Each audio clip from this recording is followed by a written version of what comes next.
Hi, this is Revathi. Welcome to అందమైన కథల పొదిరిల్లు. వీడియోస్కి లైక్స్, కామెంట్స్, షేర్ చేస్తున్న మిత్రులందరికీ థ్యాంక్ యూ సో మచ్. ప్రేమ మనసులు ఎపిసోడ్ నెంబర్ 37. రేణు తన రూమ్లో మ్యూజిక్ పెట్టుకొని డ్యాన్స్ చేస్తుంటే పింకీ పాప బెడ్ మీద కూర్చొని వాళ్ళ పిన్ని వేసే స్టెప్స్కి హుషారుగా నవ్వుతూ కేరింతలు కొడుతుంటుంది. కమాన్ పింకీ, నువ్వు కూడా ఈ పిన్నిలాగా డ్యాన్స్ చేయాలి అంటూ డ్యాన్స్లో మునిగిపోతుండగా సడన్గా మ్యూజిక్ ఆగిపోతుంది. దాంతో రేణు అటువైపుగా చూసేసరికి అశోక్ మ్యూజిక్ ఆపి, నీ కోతి చేష్టల్ని పింకీ కూడా నేర్పుతున్నావా? నిన్ను భరించడానికే చస్తున్నాము, ఇప్పుడు పింకీని కూడా నీలాగా తయారు చేస్తున్నావా అంటూ పింకీని ఎత్తుకొని, మీ పిన్ని చేష్టలు అసలు నేర్చుకోకు తల్లి, మనం బయటికి వెళ్దాం పదా అని పాపని తీసుకొని వెళ్తుంటాడు. ఇవి కోతి చేష్టలు కాదు అశోక్, పింకీకి డ్యాన్స్ నేర్పిస్తున్నాను. పింకీ డ్యాన్స్ని, మ్యూజిక్ని బాగా ఎంజాయ్ చేస్తుంది. పింకీని ఇవ్వు అంటుంది అశోక్ దగ్గర నుంచి పాపని తీసుకోవడానికి ట్రై చేస్తూ. అసలు ఇవ్వను, పాప నీ దగ్గరుంటే నీలాగే రౌడించేస్తావు అంటూ పాపని రేణుకి ఇవ్వకుండా కిందికి తీసుకెళ్తుంటాడు. పాపని ఇవ్వు అశోక్ అంటూ రేణు అశోక్ వెంట పడుతుంటుంది. అస్సలు ఇవ్వను అంటూ అశోక్ కిందికి వస్తాడు. దివ్య వాళ్ళకి ఎదురొచ్చి, ఏమైంది అశోక్ అని అడుగుతుంది. చూడు దివ్య, డ్యాన్స్, మ్యూజిక్ కానీ పాప ముందే కోతి గంతులు వేస్తుంది, పాపను కూడా తనలాగా తయారు చేయాలని చూస్తుంది అంటూ రేణు మీద కంప్లైంట్ ఇస్తాడు. అది కాదక్క, పిల్లలకి ఇప్పటి నుంచే డ్యాన్స్, మ్యూజిక్ నేర్పిస్తే హుషారుగా, యాక్టివ్గా ఉంటారు అంటుంది. నువ్వు ఆ కోతి గంతులు నేర్పించకపోయినా మా పింకీ పాప యాక్టివ్గానే ఉంటుంది అంటాడు కాస్త కోపంగా. అక్క, పాపనివ్వమని చెప్పక్క అంటుంది ఏడుపు మొహం పెడుతూ. తనకి పాపనివ్వు అశోక్, రేణుని అలా చూడాలంటే బాధగా ఉంది అంటుంది దివ్య చెల్లెలకు సపోర్ట్ చేస్తూ. ఆహా, చెల్లెలు కాస్త బాధపడిందంటే చాలు, ఈ అక్క అంతకని ఎక్కువ బాధపడిపోతుంది. అక్క చెల్లి ఇద్దరు ఒకటే, ఈ విషయంలో నీ మాట కూడా వినను దివ్య. పదా పింకీ, నేను గార్డెన్ తీసుకెళ్ళి ఆడిస్తాను అని పాపని గార్డెన్లోకి తీసుకెళ్తాడు. ఇంతలో వంశీ అక్కడికి వచ్చి, ఏమైంది రేణు అలా ఉన్నావు అని అడుగుతాడు. చూడండి బావగారు, అశోక్ని పాపనివ్వమంటే ఇవ్వకుండా పాపని గార్డెన్లోకి తీసుకెళ్తున్నాడు అంటుంది అదే ఏడుపు మొహంతో. వెళ్ళేది గార్డెన్లోకే కదా, మనం గార్డెన్లోకి వెళ్ళి పాపని తీసుకుంటే సరిపోతుంది అంటూ ముగ్గురు గార్డెన్లోకి వెళ్ళి అశోక్ వెంట పడుతుంటారు. ఫ్రెండ్, పాపని నాకు ఇవ్వండి, నేను రేణుకి ఇవ్వను అంటాడు వంశీ. మీరు నిజమే చెప్తున్నారు కదా ఫ్రెండ్, నిజంగా ఆ దెయ్యం రాక్షసికి పాపని ఇవ్వరు కదా అని అడుగుతాడు అశోక్.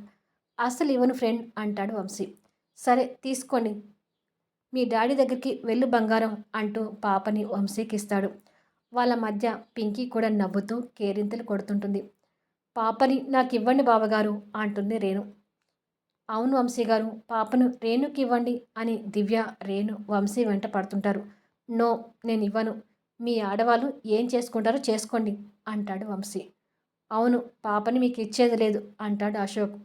ఈ ఇద్దరు ఆడవాళ్ళు ఆ ఇద్దరి వెంట పడుతూ గార్డెన్లో ఆడుతూ తిరుగుతుంటారు. వీళ్ళని చూసి పాప కూడా నవ్వుతుంటుంది. కొద్దిసేపటికి వంశీ పాపని దివ్యకిస్తాడు. దివ్య రేణుకిస్తుంది. ఏ, ఈ పాప నా చేతికొచ్చింది, ఇప్పుడేం చేస్తావు అని అశోక్ని వెక్కిరిస్తుంది. ఏంటి ఫ్రెండ్ ఇలా చేశారు, ఎంతైనా మీ ముగ్గురు ఒకటే అంటాడు అశోక్. పాపం వాళ్ళు పరిగెత్తి అలసిపోయారని ఇచ్చాను ఫ్రెండ్ అంటాడు వంశీ. ఇప్పుడు ఎలా తీసుకుంటావో తీసుకో అని రేణు పాపని తీసుకొని పరిగెత్తుతుంటుంది. అశోక్ రేణు వెనుక పరిగెత్తుతుంటే రేణు దగ్గర నుంచి వంశీ, వంశీ దగ్గర నుంచి దివ్య ఇలా పాపని మార్చి మార్చి అశోక్ని సరదాగా ఆట పట్టిస్తుంటారు.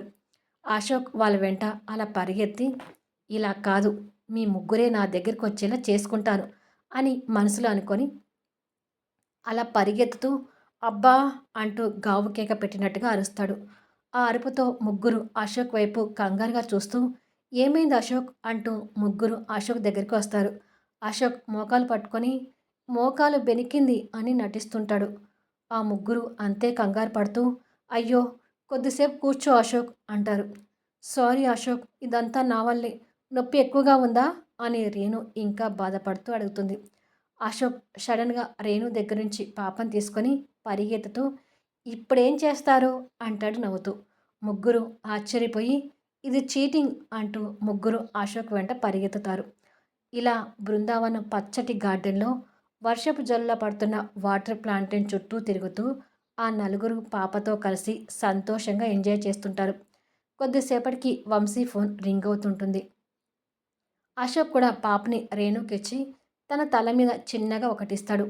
సరే ఇప్పుడే వస్తున్నాం అని వంశీ ఫోన్ పెట్టేసి, ఫ్రెండ్ టెండర్స్ ఓపెన్ చేస్తున్నారంట. మనం అసోసియేషన్ ఆఫీస్కి వెళ్ళాలి పదండి అంటాడు అశోక్తో. బావగారు టెండర్ మనకే రావాలి, ఇంకేం కంపెనీకి వెళ్ళకూడదు అంటుంది అశోక్ వైపు వరగా చూస్తూ. ఏయ్, టెండర్ నా కంపెనీకి రావద్దని కోరుకుంటున్నావా నిన్ను అంటూ రేణుకి ఒకటివ్వబోతాడు అశోక్. నువ్వు కొట్టినా పర్వాలేదు, నేను బావగారి కంపెనీలోనే చేస్తున్నాను కాబట్టి ఈ టెండర్ మా బావగారికి రావాలని కోరుకుంటున్నాను అంటుంది.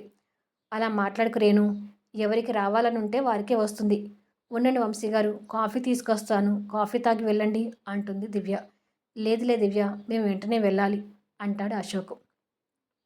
అవును దివ్య, మేము త్వరగా వెళ్ళాలి అని ఇద్దరు నా కార్లో వెళ్దాం ఫ్రెండ్, ఉండండి కార్ తీసుకొస్తాను అని వంశీ అక్కడి నుంచి వెళ్తాడు. కొద్దిసేపటికి వంశీ కారు తీయడం, ఆ కారులోనే అశోక్ కూడా వెళ్ళిపోవడం జరుగుతుంది. వాళ్ళిద్దరూ అలా వెళ్ళిపోగానే దివ్య మనసులో చిన్న కలవరపాటు మొదలైంది. ఎందుకంటే వాళ్ళు దూరం కావడానికి బీజం రెడీ అవుతుంది. దివ్య అలా కలవరపాటుకి గురి కావడం రేణు గ్రహించి, ఏమైందక్క అలా అయిపోయావు అని అడుగుతుంది. ఏమీ లేదు, లోపలికి పద, పింకీకి కొన్ని పాలు తాపుదాం, పాపం ఇది కూడా మనతో పాటు ఆడి పాడి అలసిపోయింది అని అంటుంది. పాపతో కలిసి ఇద్దరూ లోపలికి వెళ్తారు. అప్పటి వరకు సందడిగా ఉన్న గార్డెన్ ఒక్కసారిగా బోసిపోయినట్టుగా కనిపిస్తుంది. వంశీ కారులో వెళ్తూ, ఈ టెండర్ రఘుకి రావాలని కోరుకున్నాను ఫ్రెండ్. రఘు ఇప్పుడిప్పుడే బిజినెస్లో అడుగు పెట్టాడు కాబట్టి వాడికి కాంట్రాక్ట్స్ వస్తుంటే వాడిలో కాస్త ఉత్సాహం పెరుగుతుంది. ఒకవేళ ఈ టెండర్ నాకొచ్చినా అది రఘు ద్వారానే హ్యాండిల్ చేయాలనుకుంటున్నాను అని వంశీ చెప్తూ కార్ డ్రైవ్ చేస్తుంటాడు. కొద్దిసేపటికి ఇద్దరు అసోసియేషన్ ఆఫీస్ లోపలికి వెళ్ళేసరికి అక్కడ జగదీష్ టెండర్ అనౌన్స్మెంట్ కోసం వెయిట్ చేస్తూ వేరే కంపెనీ వాళ్ళతో మాట్లాడుతూ, ఖచ్చితంగా ఈ టెండర్ మా ఆనంద్ గ్రూప్ ఆఫ్ ఇండస్ట్రీస్కే వస్తుందని ధీమాగా చెప్తుంటాడు. వంశీ అశోక్ ఆ మాటలు విని మొహమొహాలు చూసుకొని ముభావంగా లోపలికి వస్తుంటారు. వాళ్ళిద్దరూ కలిసి రావడం చూసిన జగదీష్ అది భరించలేక వాళ్ళ వైపు కోపంగా చూస్తుంటాడు. హాయ్ సార్, హాయ్ వంశీ అంటూ రఘు వాళ్ళకి ఎదురొస్తాడు. హాయ్ రఘు అని తర్వాత అశోక్ కూడా జగదీష్ దగ్గరికి వెళ్ళి హాయ్ బావా అంటాడు. పక్కన ఉన్నవారు కూడా పలకరింపుగా అశోక్తో వంశీతో మాట్లాడుతుంటారు. నువ్వు ఈ టెండర్ వేయలేదని చెప్పావు కదా, మరి ఇక్కడికి వచ్చావేంటి ఆనంద్ అని అడుగుతాడు జగదీష్. నేను మామూలుగా వంశీతో వచ్చాను బావా అంటాడు. మరో పక్క రఘు వంశీతో మాట్లాడుతూ, ఈ టెండర్ కోసం చాలా హోప్స్ పెట్టుకున్నానురా, ఎలాగైనా ఈ టెండర్ మన ఇద్దరిలో ఎవరికో ఒకరికి దక్కాలి అంటాడు. ఆ మాటలకు జగదీష్ వాళ్ళ వైపు కోపంగా చూస్తుంటాడు. వంశీ అది చూసి, ఇక్కడ ఎవరికి వారే మాకు దక్కాలి మాకు దక్కాలి అని టెండర్ కోసం ఎదురు చూస్తున్నారు. మరి కొద్దిసేపట్లో అది ఎవరికి దక్కుతుందో తెలుస్తుందిలే, నువ్వు కూలిగా ఉండు రఘు అంటాడు. అవును రఘు, ఈ టెండర్ మా ఆదిత్య కంపెనీకి రావాలని మేము కోరుకుంటున్నాము అంటూ ఆదిత్య అనే పర్సన్ వాళ్ళ మధ్యకు వచ్చి మాట్లాడుతుంటాడు. ఇలా మాటలు సాగుతుంటాయి. కొద్దిసేపటికి అసోసియేషన్ డైరెక్టర్ వచ్చి టెండర్ పేపర్స్ వెరిఫికేషన్ చేస్తుంటారు. అందరూ ఆతృతగా ఎదురు చూస్తుంటారు. డైరెక్టర్స్తో మాట్లాడుతూ, 5 కోట్ల కొటేషన్స్తో రఘు ఇండస్ట్రీ టెండర్ గెలుచుకుంది అని అనౌన్స్ చేస్తాడు. రఘుతో పాటు వంశీ అశోక్ కూడా ఆ అనౌన్స్ విని సంతోషపడుతుంటారు. ఆల్ ది బెస్ట్ రఘు అని అశోక్ వంశీ రఘుకి విషెస్ చెప్తుంటారు. మిగతా వారు కూడా రఘుకి ఆల్ ది బెస్ట్ చెప్తుంటారు. కానీ జగదీష్ మాత్రం కోపంతో ఊగిపోతుంటాడు. అతనితో పాటు ఆదిత్యలో కూడా ఆ కోపం కనిపిస్తుంది. జగదీష్ ఆ కోపాన్ని ప్రదర్శిస్తూ రఘు దగ్గరికి వచ్చి, నిన్న కాక మొన్న బిజినెస్ పెట్టావు, ఈ టెండర్ రావడానికి ఎంతగా అడ్డదారి తొక్కావేంటి అని అడుగుతాడు. ఆ మాటలకి వంశీ అశోక్ ఆశ్చర్యపోయి చూస్తుంటారు. బావా, రఘు అలాంటి వాడు కాదు అంటాడు అశోక్. నువ్వాగా ఆనంద్ అంటాడు జగదీష్ కాస్త గట్టిగా. జగదీష్ ప్రవర్తనకు వంశీకి రఘుకి కోపం వస్తుంటుంది. తిరిగి జగదీష్ రఘు మీదకి వస్తూ, అడిగేది నిన్నే, ఏ అడ్డదారులు తొక్కి టెండర్ కొట్టేశావు అని అడుగుతాడు. రఘు కూడా అంతే కోపంగా చూస్తూ, అడ్డదారులు తొక్కేది, స్కామ్లు చేసేది మీరు, మీలాంటి బుద్ధులు మాకు లేవు, ఈ టెండర్ నేను నిజాయితీగా దక్కించుకున్నాను అంటాడు. ఏమన్నావో అంటూ జగదీష్ రఘు మీదకి రాబోతుంటే వంశీ రఘుకి సపోర్ట్గా అడ్డుగా వచ్చి, రఘు మాట్లాడిన దానిలో ఏ తప్పు లేదు. మీలాంటి చిల్లర బుద్ధులు మాకు లేవు. నువ్వు ఇంతకు మించి ఎక్కువ మాట్లాడితే మేము కూడా ఇంతకన్నా మర్యాద తప్పి మాట్లాడాల్సి వస్తుంది అంటాడు కోపంగా. జగదీష్ ఇంకేదో మాట్లాడబోతుంటే వాళ్ళ మధ్యకు అశోక్ వచ్చి, బావా ఆగు అని జగదీష్ని ఆపి, ఫ్రెండ్ రఘుని తీసుకొని బయటికి వెళ్ళండి అంటాడు. వంశీ రఘు అంతే కోపంగా నిలబడి చూస్తుంటారు. అశోక్ వాళ్ళకి నచ్చ చెప్పాలని చూస్తూ, ఇక్కడ గొడవ కాకుండా ఉండాలంటే మీరిద్దరూ బయటికి వెళ్ళండి ప్లీజ్ అంటాడు రిక్వెస్ట్గా. వంశీ అశోక్ మొహం చూసి కోపాన్ని తగ్గించుకొని, రా రఘు అంటూ రఘుని తీసుకొని వెళ్తాడు. అశోక్ జగదీష్ వైపు చూస్తూ, ఏంటి బావా ఇది? అసలు ఈ చిన్న కాంట్రాక్ట్ కోసం ఏ అడ్డదారులు నడుస్తాయని రఘుతో అలా మాట్లాడుతున్నారు? మీరు మాట్లాడే విధానం తప్పు బావా అంటాడు. నా తప్పుని పక్కకు పెట్టు. వాళ్ళకు టెండర్ రావాలని వాళ్ళ మేలు కోరే నువ్వు ఈ టెండర్ వేయలేదు కదా ఆనంద్ అని అడుగుతాడు జగదీష్. అదేం లేదు బావా, నా గోల్ వేరే అని మీకు తెలుసు. నేను ఈ చిన్న చిన్న కాంట్రాక్ట్స్ని పట్టుకొని కూర్చుంటే నేను అనుకున్న గోల్కి రీచ్ అవ్వలేను. ఆ ఉద్దేశంతోనే ఈ టెండర్ వేయలేదు అంటాడు.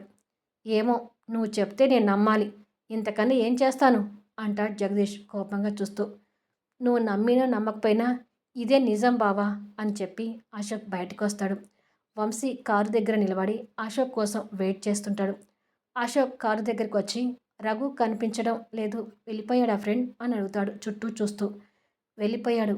మళ్ళీ ఆ జగదీష్ ఎదురు పడితే మాట మాట అనుకోవాల్సి వస్తుందేమోనని నేను ఈ రఘుని వెళ్ళమని పంపించాను అంటాడు వంశీ. అయినా అదేంటి ఫ్రెండ్, మీ బావ కొంచెం కూడా మేనర్స్ లేకుండా అలా మాట్లాడతాడేంటి అంటాడు వంశీ కోపం తెచ్చుకుంటూ. వాళ్ళ బావ గురించి వంశీ అలా మాట్లాడేసరికి అశోక్ మనసు చివుక్కుమంటుంది. వంశీ జగదీష్ గురించి ఇంకేదో కోపంగా మాట్లాడబోతుండగా, ప్లీజ్ ఫ్రెండ్, మా బావని ఏమీ అనకండి. మీరు ఏమీ అనుకోనంటే నాది చిన్న విన్నపం. జగదీష్ మా బావని తెలిసాక మా బావ మీద నాకు గౌరవం ఏర్పడింది. అంతేకాదు ఆయన మర్యాదకు ఏ లోటు రానివ్వనని మా అక్కకు మాట కూడా ఇచ్చాను. మీరు మా బావని ఒక్క మాటన్నా, బావ మిమ్మల్ని ఒక్క మాటన్నా, నేను ఆ పరిస్థితుల్ని భరించలేను. దయచేసి మా బావ గురించి అమర్యాదగా మాట్లాడకండి ప్లీజ్ అంటాడు రిక్వెస్ట్గా. ఆ మాటతో అశోక్ పడుతున్న ఇబ్బంది వంశీకి అర్థమై కొన్ని క్షణాలు ఆలోచించి అశోక్ భుజం మీద చేవేసి, సరే ఫ్రెండ్, ఇంకెప్పుడు మాట్లాడనులే, వెళ్దాం పదండి అంటాడు. మీరు వెళ్ళండి, నేను మా బావ కారులో ఇంటికి వెళ్తాను అంటాడు అశోక్. వంశీ క్షణం ఆలోచించి సరే అని కార్ తీసుకొని వెళ్తాడు. అశోక్ కూడా బాధగా వెళ్తున్న వంశీ కార్ వైపు చూస్తుంటాడు. ఇంతలో జగదీష్ అక్కడికి వస్తే అక్కడికి కార్తో వస్తాడు. అశోక్ ఆ కార్ ఎక్కి వెళ్తాడు. ఆదిత్య వాళ్ళ మధ్య ఇప్పటి వరకు జరిగిన సంభాషణని గమనిస్తుంటాడు. ఆఫీసులో జగదీష్ అక్కడ జరిగింది చక్రవర్తి గారికి పూస గుచ్చినట్టుగా చెప్పి, ఇలాంటి మీటింగ్స్ 2-3 జరిగితే చాలు మావయ్య, ఆనంద్ వాళ్ళ దగ్గర నుంచి దూరం అవుతాడు అంటాడు సంతోషపడుతూ. మనకు కావాల్సింది కూడా అదే జగదీష్, ఆనంద్ పూర్తిగా వాళ్ళకు దూరం అవ్వాలి. అది ఎంత తొందరగా వీలైతే అంత తొందరగా జరగాలి. నీకు వీలు కుదిరినప్పుడల్లా ఆనంద్ ముందు ఆ వంశీని రఘుని రెచ్చగొడుతుండు. వంశీకి నీకు గొడవయ్యేటట్టుగా పరిస్థితిని తీసుకురా. రక్త సంబంధికులు కాబట్టి ఆనంద్ ఖచ్చితంగా మనకే సపోర్ట్ చేస్తాడు. దాంతో వాళ్ళ మధ్య దూరం ఏర్పడుతుంది అంటాడు చక్రవర్తి. అలాగే మావయ్య, నేను వాళ్ళని విడగొట్టే పనిలోనే ఉంటాను అంటాడు జగదీష్. ఈ వీడియోపై మీ అభిప్రాయాలు తెలుపుతూ కామెంట్స్ ఇవ్వండి. అలాగే లైక్స్ ఇవ్వండి. ముందు ముందు స్టోరీ కొంచెం సాడ్లోకి వెళ్ళబోతుంది. ఇప్పటి నుంచే కాస్త తట్టుకోండి.